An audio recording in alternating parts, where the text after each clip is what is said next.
Ok, zobaczmy sobie dzisiaj, czy mężczyzna, o którym myślisz, a z którym nie masz kontaktu, odezwie się do Ciebie. Zobaczymy, co nam tutaj karty powiedzą. Czy mężczyzna, o którym myśli kobieta, odezwie się do niej.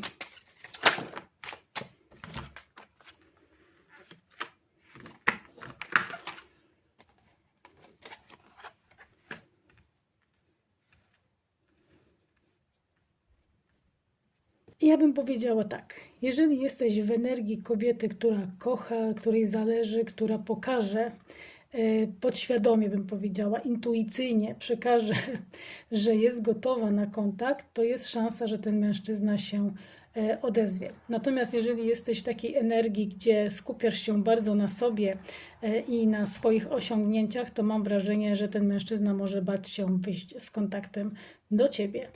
Takie dwie energie.